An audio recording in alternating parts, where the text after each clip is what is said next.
Olá, bom demais ter você por aqui. Nos últimos dias, uma série de atos de vingadores tomou conta do país, nos lembrando a Idade Média, a barbárie. Seres humanos matando seres humanos supostamente criminosos. A presunção da inocência é só um aspecto. Fossem os suspeitos culpados, os atos são justificados ou compreensíveis? Muita gente acha que sim. Qual a responsabilidade do poder público, da sociedade, minha e sua, para que mortes como a de Fabiane, assassinada brutalmente por uma ação coletiva de justiceiros em São Paulo, não continue a acontecer? A ação de justiceiros é o tema de hoje. Fique com a gente. O Dois Pontos já começou. O primeiro computador eletrônico foi um produto da Segunda Guerra. Tudo representava a separação do mundo em dois. Alexandre Fleming fez uma descoberta que iria salvar o mundo.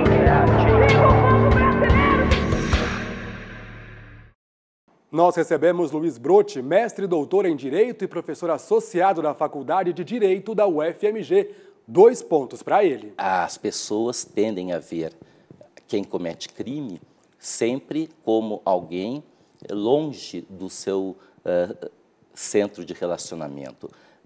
Acham que quem é da sua família, do seu grupo de amigos, jamais praticará crime. Recebemos ainda Braulio Figueiredo Alves, graduado em Ciências Sociais, mestre e doutor em Sociologia e professor adjunto no Departamento de Sociologia da UFMG. 2 pontos para ele. As pessoas que muitas vezes vivem nesses lugares acabam habituadas a resolver conflitos de forma violenta. Por quê? Por causa da ausência do Estado, porque acostumaram a fazer dessa maneira. Bom, quero agradecer demais a presença de vocês aqui. Muito obrigado, viu? Obrigado. Bom, os linchamentos não são coisas novas, não, né? É algo que já acontece há algum tempo. O que a história nos revela em relação a essas pessoas que fazem justiça com as próprias mãos? Bom, se a gente olhar algumas poucas pesquisas sobre o fenômeno que existe no Brasil, a gente observa que nos últimos tempos, apesar de ter sido mais noticiado esse fenômeno, isso não é alguma coisa incomum que tenha acontecido somente agora, recentemente, né? Algumas pesquisas têm mostrado que desde a década de 80, se a gente tomar, por exemplo, um período mais recente, 1980 a 2009, aconteceram no Brasil aproximadamente 400 casos de linchamentos, né? A única diferença que se tem observado nesse período é a mudança do padrão. Na primeira metade da década de 80, que se observam os crimes mais relacionados a crimes contra patrimônio, defesas patrimoniais. E na segunda parte, os dados têm demonstrado que esses crimes são mais relacionados a crimes contra a pessoa. E por que eles vieram justamente agora à tona? Eu creio que, na verdade, tem sido mais noticiado. Isso sempre aconteceu, pelo menos nos últimos anos. Se a gente tomar esses últimos 30 anos, 1980 até 2010, tem uma regularidade, cerca de 400 incidentes, né? Na verdade, o que tem acontecido agora é que estão sendo mais noticiados. Agora, como eu disse, né, são vários os aspectos e vários os responsáveis. Vamos começar pelo Poder Executivo, que cuida da segurança pública do país. Qual que é a responsabilidade, qual que é o peso da segurança pública nesses linchamentos? Bom, acredito que a sensação que boa parte da população tem de que o Estado falha na prestação da segurança pública, assim como falha em outros setores, como na educação, na saúde, mas essa sensação, né, da falha no âmbito da segurança pública faz com que isso sirva de estímulo para que algumas pessoas mais radicais acabem recorrendo a meios extremos, né, de fazer valer o que acham correto, o que acham mais justo. Então, se nós tivéssemos um sistema estatal que fornecesse condições mais apropriadas para o cidadão se sentir seguro na sua casa, ao fazer uma compra, ao ir à escola, isso com certeza contribuiria para que esse tipo de ato fosse menos frequente. Os linchamentos públicos remontam a tempos pré-históricos ou anteriores à construção da própria escrita. Os nossos tempos são tempos de não educação, porque é só o processo educativo que transforma um pequeno assassino, um pequeno tirânico com relação a seu amor e a seus desejos, num ser que pode viver na vida em comunidade. É um tempo de não educação. É um tempo de não haver modelos éticos que, de alguma forma, reforçam o pacto mais primitivo no sentido da lei. Quando não há esses modelos, quando não há essa educação ao longo da vida e essa reeducação para a vida civilizatória, é aí que impera a barbárie. A vontade de matar habita o interior de todos os seres humanos. O que nós fazemos com ela é o que nos diferencia dos bárbaros, dos assassinos ou dos cidadãos que acreditam no pacto social. Falta policiamento nos bairros e eu queria saber o seguinte, muitos desses casos acontecem nas periferias. É lá onde o Estado está mais omisso? Na verdade, complementando o que o professor falou, o que parece é que essas pessoas têm um sentimento uma percepção, na verdade, de uma falência do sistema de justiça como um todo. Não é somente a polícia. A polícia, muitas vezes, falha em atuar em determinados lugares, em agir com determinado tipo de pessoa, mas o problema não está somente na polícia. A polícia falha, o sistema do Ministério Público falha muitas vezes, o Judiciário falha, e o resultado final que se observa, por exemplo, é a crise que se tem muitas vezes no sistema prisional no Brasil. Então, é uma falha no sistema ao longo de todo o sistema que gera esse sentimento por parte das pessoas de que nada tem funcionado, o que elas precisam reagir ao que o Estado deveria estar fazendo. Então, outro fator é a impunidade, né? No Brasil, a gente pune mal ou não pune? Olha, embora a sensação seja grande de impunidade, se nós observarmos as nossas cadeias, elas estão lotadas, né? O nosso sistema prisional está falido também porque ele não comporta o número de presos que nós já temos e o imenso número de condenados aguardando lugar para cumprir as suas penas. Então, existe impunidade, a população tem essa sensação, mas eu tenho a impressão que mais no sentido de uma determinada forma de criminalidade, aquela criminalidade que se manifesta, por exemplo, nos setores mais favorecidos da sociedade, no meio político, no meio empresarial. Então, essa sensação de que algumas pessoas, por determinadas condições, estão favorecidas dentro do sistema, não são atingidas pelo sistema, isso é que contribui para essa sensação de impunidade, mais do que uma ausência concreta de punição. Ou seja, eles veem que os ricos não são punidos, é isso? Os poderosos, ou são punidos numa escala muito pequena, né? Então, não há na sociedade a sensação de que, independentemente da posição social, econômica que qualquer um estiver ocupando, estará sujeito da mesma forma à repressão penal. Não, as pessoas sentem que se alguém pertencer a um extrato mais favorecido da população, seja economicamente, socialmente, culturalmente, a repressão sobre essas pessoas é feita de maneira diferenciada. A gente vive num cenário comunicacional tão complexo que é difícil fazer grandes generalizações ou totalizações. A cobertura ela é muito extensa e feita por variados agentes. Então, você tem desde blogs, desde o jornal lá do Guarujá, que tem uma circulação mais restrita, que depois ganha grande repercussão por causa das redes sociais. Você tem uma jornalista que trabalha num grande meio de comunicação e que tece comentários, isso também repercute. Então, acho que o primeiro de tudo é que é muito difícil fazer totalizações, assim, perceber como é que é a cobertura midiática. Mas se a gente pode traçar alguma generalização a partir desses casos, eu diria que faltou, ou tem faltado recorrentemente aos meios de comunicação, uma maior reflexão sobre o próprio papel que eles ocupam na sociedade. Isso é derivado, se a gente pega, por exemplo, os casos lá que ganharam mais repercussão, do Guarujá e da Sherazade, eu acho que parte realmente de um profundo desconhecimento do que esses comentários ou a distribuição de notícias falsas podem gerar. Isso, a meu ver, ele é fruto também de um entendimento da relação entre o jornalismo e a verdade. Assim. No caso do Guarujá, por exemplo, se a gente for lá no Facebook da página, na fanpage do jornal, vai estar lá como discurso de autolegitimação que eles estão em busca de fatos e notícias.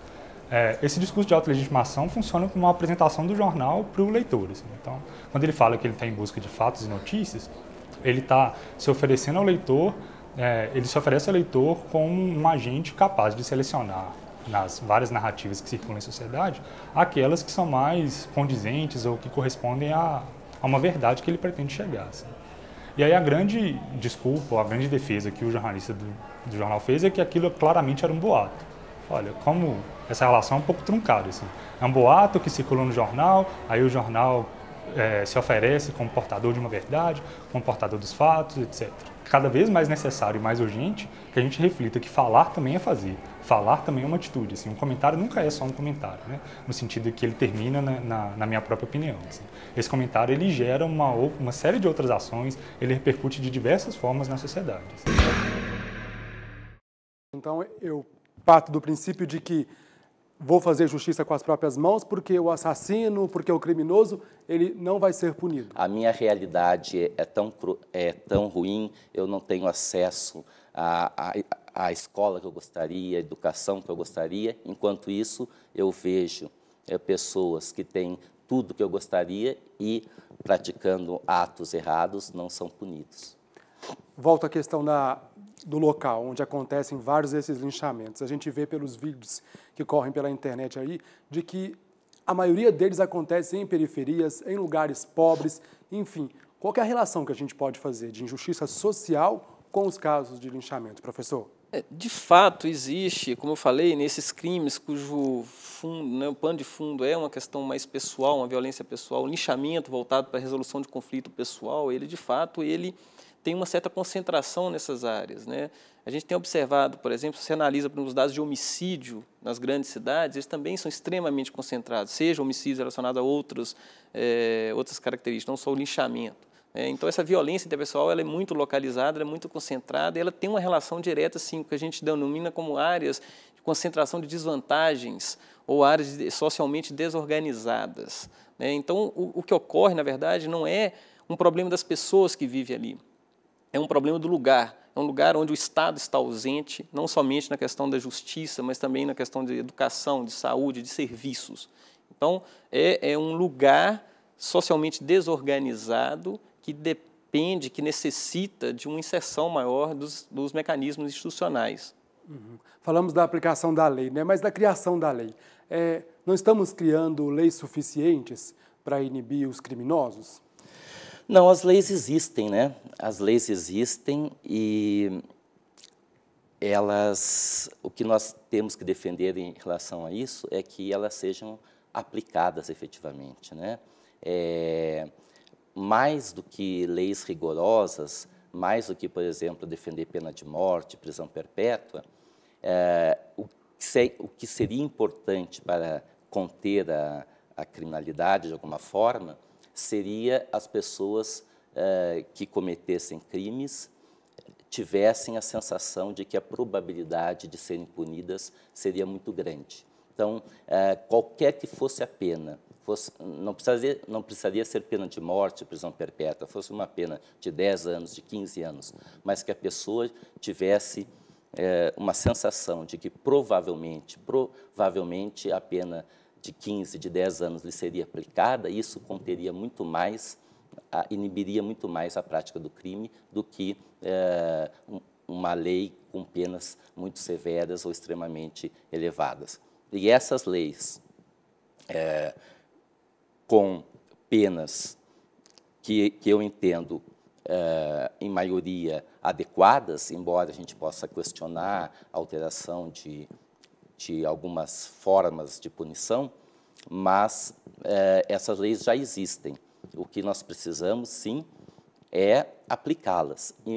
E mais do que mudar a quantidade das penas, mais do que alterar a forma de punição, eu acho que no âmbito legal o que seria fundamental seria fazer um processo penal, quer dizer, a forma como a pessoa será investigada, ouvida em juízo até a condenação, fazer esse processo, essa sequência de atos de uma maneira mais rápida. Isso acabaria com a morosidade da justiça também, que talvez seja um dos fatores? Isso, eu reputo que a morosidade da justiça é um fator muito importante para essa questão da sensação de impunidade, para essa sensação de que o Estado falha no âmbito da aplicação da lei, essa morosidade do processo penal. A gente tem que ter um processo que respeite as garantias fundamentais do acusado, mas tem que ser um processo penal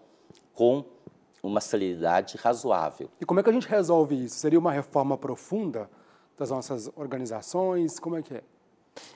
Sim. Bom, existem propostas, inclusive uma proposta de novo Código de Processo Penal, já está no Senado Federal, no Congresso Nacional, há vários anos, aguardando que os nossos legisladores votem em todas as instâncias para que entre em vigor um Código de Processo Penal, uma proposta que traz algumas inovações, mais concertâneo com a Constituição Federal e com essa preocupação de propiciar maior celeridade no julgamento. Concorda, professor? Eu creio que sim, sem dúvida. Eu acho que se você tiver um mecanismo jurídico capaz de reduzir os artifícios que existem hoje, capaz de, como você mesmo levantou, né, o fato de você ter um dinheiro, você ter mais recursos, você conseguir bons advogados e, com isso, conseguir artifício que vai protelando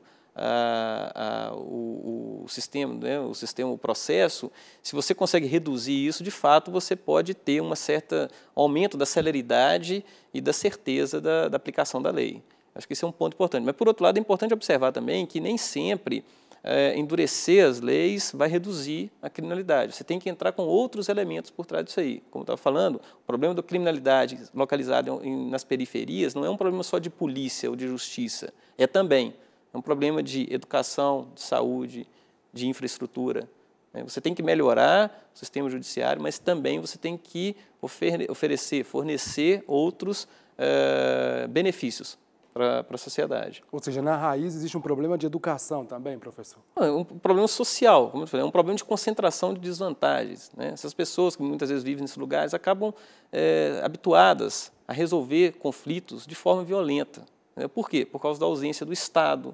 Agora, as pessoas que lincham, elas são criminosas, né? Elas podem ser processadas, podem ser presas também, porque o monopólio da força pertence ao Estado. Isto. Nós temos no Código Penal, nós temos o artigo 345, que chama exercício arbitrário das próprias razões. Então, a pessoa, ainda que ela tenha alguma razão, né, ela tem de resolver o conflito dela com outra pessoa recorrendo ao Poder Judiciário, não querendo fazer justiça com as próprias mãos. Então, além de ser punida pelo crime de exercício arbitrário das próprias razões, a pessoa ainda vai responder pela violência que eventualmente vier a praticar. Se, ao decidir fazer justiça, por exemplo, acabar matando alguém, ofendendo a integridade física de alguém, a pessoa responde cumulativamente pelo crime de exercício arbitrário das próprias razões e pelo crime que resultar da violência praticada. Agora, tem gente que acha que está agindo em legítima defesa. É diferente, né, professor? É bom explicar isso. Isto. A legítima defesa, ela somente acontece quando alguém estiver diante de uma agressão injusta, atual, iminente a um direito seu. Então, se alguém coloca uma arma na minha cabeça, se eu tiver armado, eu posso tirar a arma e disparar contra a pessoa em legítima defesa, porque eu estava diante de uma agressão injusta, atual à minha vida. Então, para defender a minha vida de uma agressão injusta, eu posso sacrificar a vida do outro, né? Agora, não é dizer que porque alguém é supostamente perigoso para o convívio social, qualquer um tem o direito de ir lá e executar essa pessoa, porque seria melhor para a sociedade. Não é assim. O direito penal ele só intervém à medida que o direito penal só interfere na liberdade de alguém através da aplicação de uma pena, na medida que essa pessoa efetivamente praticar um comportamento definido na lei como crime. Antes disso, por mais que se suspeite da periculosidade da pessoa, da ameaça que ela significa para a sociedade, o Estado, o Poder Judiciário não pode fazer nada, e muito menos o particular. Agora, nos parece que existe um certo preconceito, porque muita gente associa os linchamentos e a justiça com as próprias mãos aos pobres, né? Mas os ricos também fazem isso nas rotinas, né? Na noite, digamos assim, e às vezes agem de forma individual.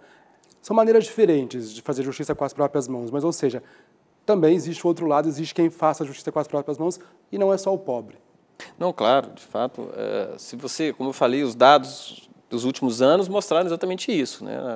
Na primeira parte da década de 80, de acordo com essa pesquisa da USP, a maior parte dos crimes aconteciam e cujo pano de fundo era exatamente defesa de propriedades. Então, eram linchamentos também, acontecia muita violência, e o que estava por trás era a defesa de propriedade. Pessoas que tinham recursos, condição, que contratavam outras pessoas para defender o seu patrimônio. O que tem acontecido agora, essa mudança do padrão, é que agora isso tem acontecido por questões relacionadas a crimes interpessoais, violência interpessoal, como no caso dessa de São Paulo. Quando alguém fere uma pessoa que nós amamos, o nosso ódio assassino ressurge. E o processo civilizatório faz com que nós entreguemos o nosso desejo de vingança à justiça. Que nós encaminhemos o nosso desejo assassino à possibilidade dele ser tratado pela via jurídica. Quando não há esperança de que isso aconteça, quando todas as instâncias que deveriam reforçar o pacto social ou o pacto edípico dizem que só há barbárie, eu abandono o pacto edípico, abandono o pacto social e dou vazão aos meus impulsos mais primitivos de vingança, de ódio, de aniquilação daquele que me faz mal, para tentar de alguma forma equalizar internamente a dor, para tentar de alguma forma transferir para fora toda a carga de ódio que a pessoa de alguma forma me fez sentir. O Brasil começou a ser colonizado pelo sistema de capitanias, né? Então ele foi dividido em capitanias hereditárias que a coroa portuguesa cedeu para grandes senhores, né, administrarem. Então, na realidade, a justiça era aplicada pelo grande senhor, pelo dono da terra, né, e não diretamente pelo Estado. E hoje, por exemplo, a gente tem, principalmente no setor rural do país, né, manifestações ainda dessa mentalidade de que eu tenho poder econômico, então eu que dito a lei naquela localidade, né? Então, se um padre, se uma freira, se um ecologista, alguém se coloca contra os interesses daquele que domina economicamente, politicamente uma determinada região, muitas vezes tem a sua vida posta em risco, né? Ótimo, a gente vai dar uma paradinha aqui, daqui a pouco a gente retoma, porque eu quero saber de vocês se essas ações elas são compreensíveis. Há quem acha que sim, mas é daqui a pouquinho. A gente vai para um rápido intervalo e volta já já.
Estamos de volta no programa de hoje discutindo as ações de justiceiros que têm ganhado repercussão pelo país.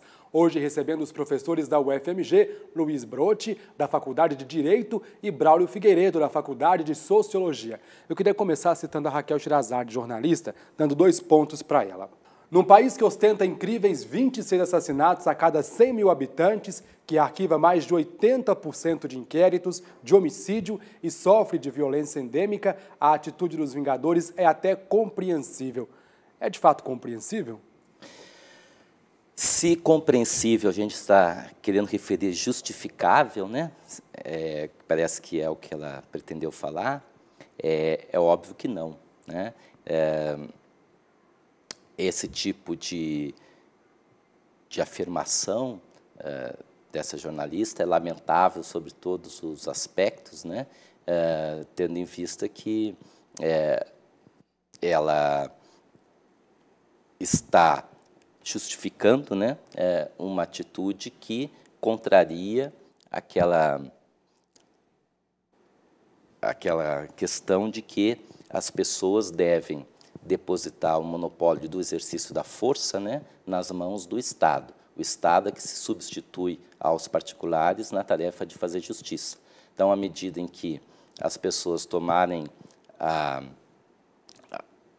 tarefa de fazer justiça nas próprias mãos, não haverá nenhum controle sobre elas e muito frequentemente se fará grandes injustiças, como já aconteceu. A gente tem ouvido falar de situações, inclusive, em que, além de fazerem a situação de tentar resolver o caso por conta própria, as pessoas ainda incorrem no erro de tomar uma pessoa por outra, né? Como aquela moça lá no Guarujá, que se pensou que se tratava-se de uma sequestradora de crianças e, na realidade, era uma dona de casa. Então, não é compreensível, então? Não é compreensível, porque, na realidade, essa é uma tarefa que deve ficar reservada para o Estado, né? E as pessoas têm de reclamar junto ao Estado, que desenvolva políticas públicas capazes de promover a segurança e não fazer justiça pelas próprias mãos. O papel da mídia nos últimos tempos na sociedade brasileira tem sido de veicular que a nossa sociedade não existe senão na barbárie. Que todos os nossos processos legais, eles são falhos, que a justiça não funciona, que a impunidade é o que vigora, impera, que a sociedade é um misto de destruição sem nenhuma possibilidade de reparação, de salvação, de encaminhamento do processo civilizatório. Os principais jornais do país, tanto da manhã quanto da noite, veiculam a completa desesperança de que o pacto social do nosso país possa existir em plenitude. Não é mesmo compreensível, não, de professor? fato, de maneira alguma. Acho que ela foi muito infeliz na sua colocação e, novamente, né, ela não pode, ao fazer isso, ela passa a imagem de que as pessoas podem resolver, por conta própria, uma atribuição que é específica do Estado, né? Eu não concordo e acho que ela foi completamente infeliz na sua colocação. Sobretudo sendo uma pessoa utilizando um meio de comunicação de massa, né? Então vocês acham que a atitude dela e a fala dela pode influenciar outras pessoas? Ou não é bem assim? Ela não tem esse poder todo? Eu penso que, na posição que ela está como jornalista, utilizando-se de um meio de comunicação de massa, na minha opinião, ela, de uma certa maneira, ela faz valer a ideia do endosso de mensagem. Ela passa uma mensagem que pode, por algumas pessoas, não por outras, mas por algumas, ser absorvida como uma mensagem que se justifica, que pode-se fazer, sim, é bom, o Estado não está atuando, então eu tenho que fazer. Então, na realidade, ela está se utilizando, né, de um meio de comunicação que é uma concessão do Estado, que, portanto, os concessionários devem utilizar esses meios de acordo com o interesse público, E ao fazer uma afirmação dessas, ela está justamente indo de encontro, né, a tudo que se propõe dentro do direito, que é resolver de maneira pacífica, né, os conflitos.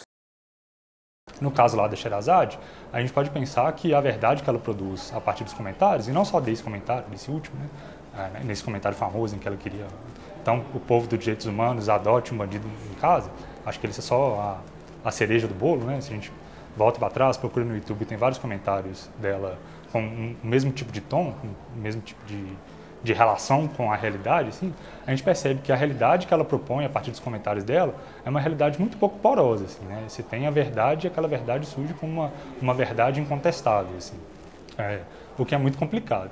Então, acho que de um lado é isso, assim, falta reflexão do jornalismo no sentido de percebermos que ele atua não como um reprodutor de verdades ou como aquele que está autorizado a falar uma verdade única e exclusiva, assim.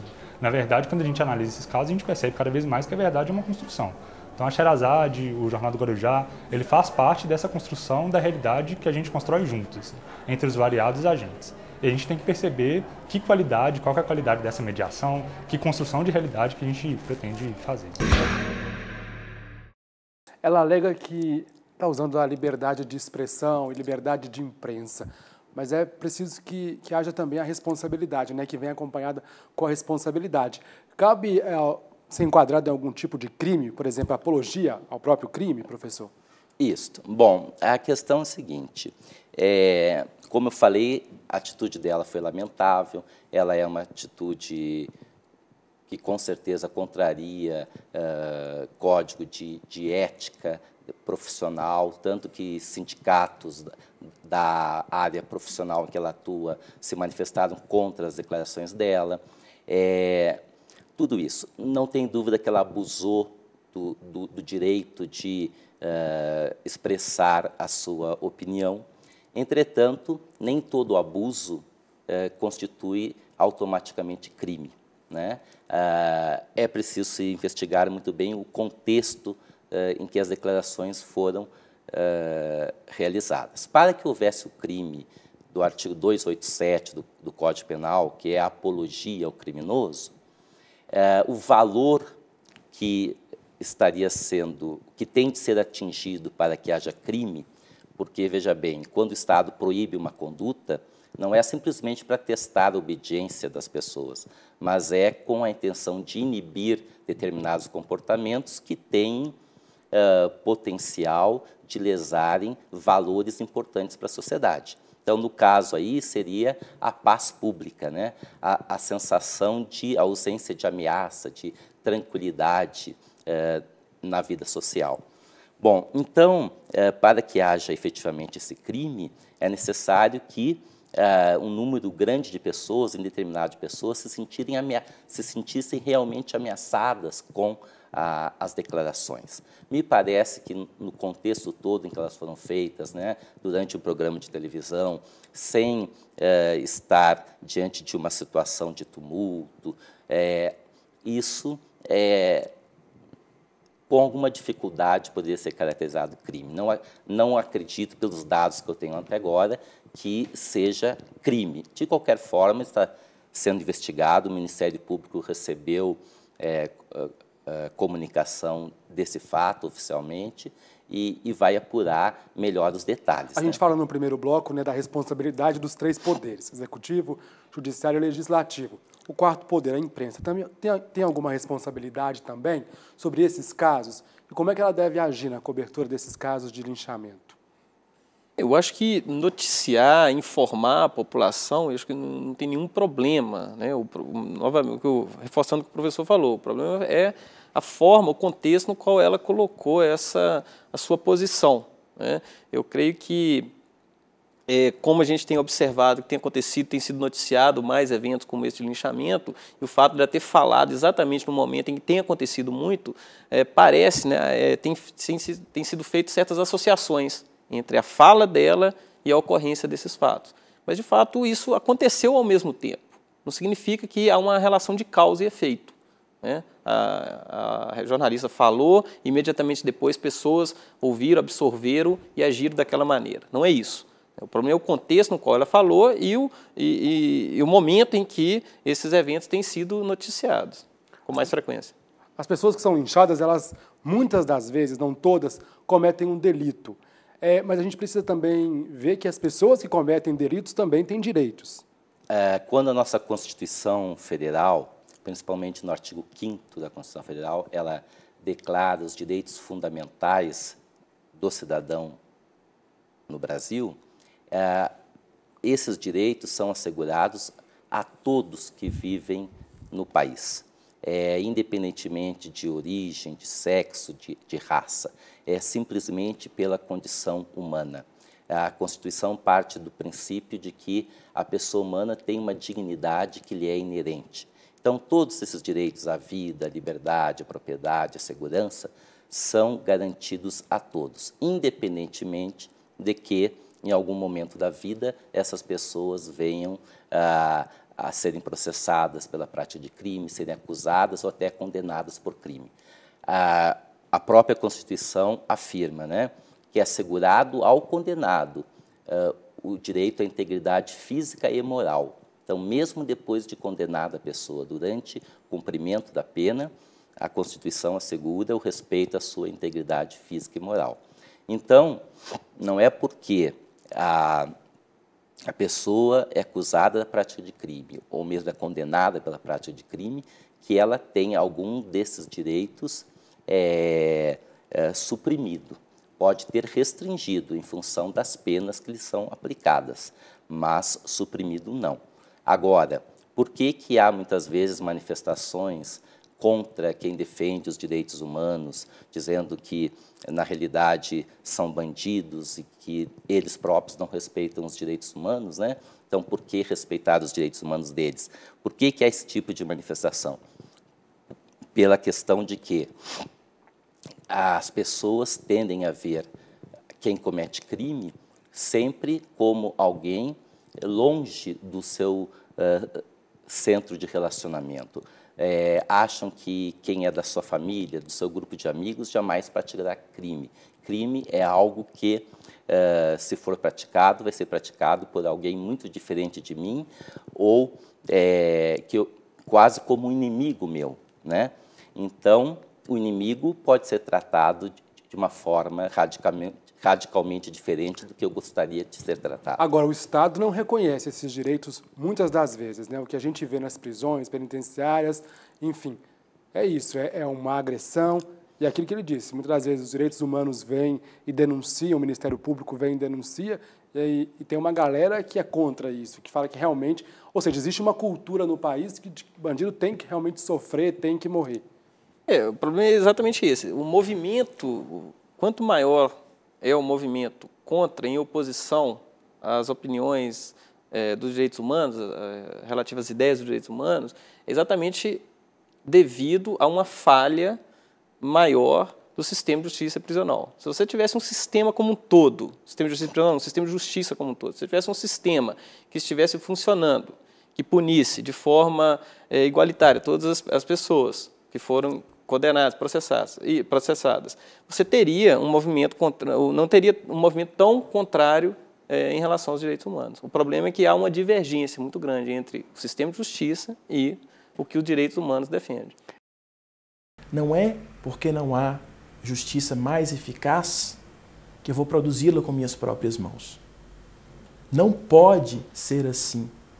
Assim é onde impera uma vida impossível de ser vivida em sociedade. Assim é onde a destruição do outro é coisa corriqueira, é coisa cotidiana. Assim eu mato quem roubou meu celular. E o meu bem é muito mais precioso do que a vida humana. Não pode haver desculpa, não pode haver justificativa de maneira alguma para um ato assassino. Eu sei que isso é mais uma área psicológica do que qualquer outra coisa, mas isso explica, em parte, muitas das pessoas serem a favor da pena de morte no Brasil? Ou seja, bandido bom é bandido morto? Bom, acredito que sim, né? Na realidade, a pena de morte é é o último patamar desse discurso, né, em favor da supressão ou da restrição de direitos fundamentais para quem é visto como adversário ou inimigo da sociedade, né? Sabe-se que onde a pena de morte foi aplicada, seguiu o mesmo padrão que a gente verifica em relação a outras penas, é aplicada sempre a pessoas mais desfavorecidas, a pessoas de origem mais humilde, pertencente a raças consideradas minoria na sociedade. A pena de morte tem problema de que não se pode reparar quando houver algum erro judiciário. Então, são inúmeros os argumentos que comprovam, que indicam a inadequação da pena de morte, sobretudo num contexto de um Estado como o nosso, que se propõe, por sua Constituição, garantir os direitos fundamentais da pessoa. Mas a pena de morte permanece com muitos defensores, justamente por causa disso, porque as pessoas acreditam que, diante de uma situação que encaram como extremamente radical, de grande insegurança, teria que tomar soluções também radicais, né, que não seriam aplicadas a pessoas do seu círculo ou a elas próprias, mas a pessoas consideradas inadequadas pela sociedade, né? E além disso, né, é bom ressaltar que nos lugares onde se tem a pena de morte, isso não tem nenhuma relação com a redução dos índices de criminalidade. Muitos estados americanos que adotam a pena de morte não têm diferenças estatisticamente significativas em relação àqueles outros estados que não têm a aplicação da lei. Ou seja, ela é ineficiente para a redução dos indicadores de criminalidade. Tá, e só para esclarecer aqui que a gente não está dizendo que as pessoas que são a favor da pena de morte são a favor do linchamento, né? Só para deixar claro. São coisas diferentes, mesmo porque a pena de morte seria uma medida aplicada pelo próprio Estado, né, no monopólio da força, enquanto o linchamento seria iniciativas individuais. Quero dar 2 pontos para Eliane Brum, jornalista.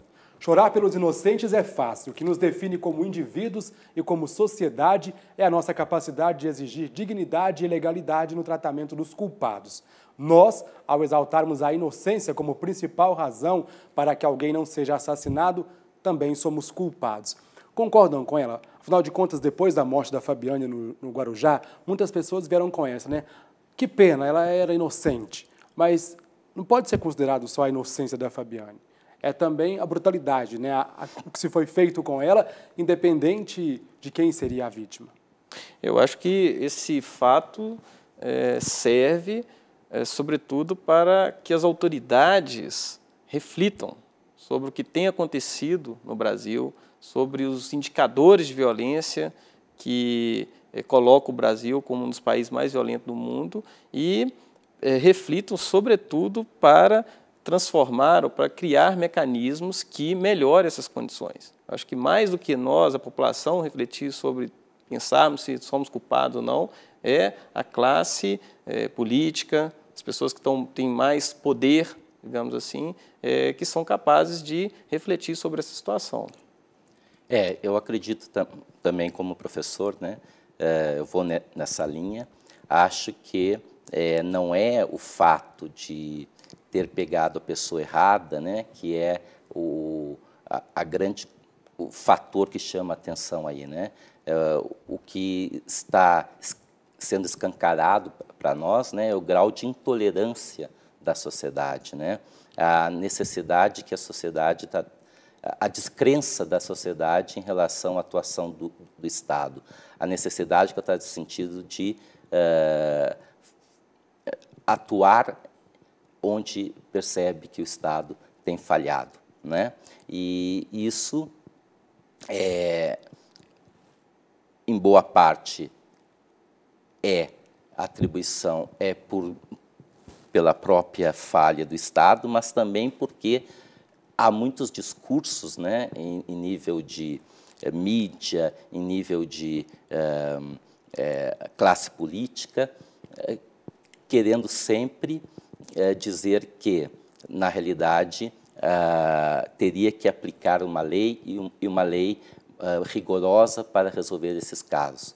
E como a população não percebe isso, acha que tem que atuar sozinha, né? Mas, na realidade, a forma de resolver a questão social, a questão da violência, são por medidas sociais. A gente não pode querer a todo momento criminalizar conflitos sociais, né? Os conflitos sociais se resolvem com medidas no âmbito econômico e social, e não com mais leis e mais penas.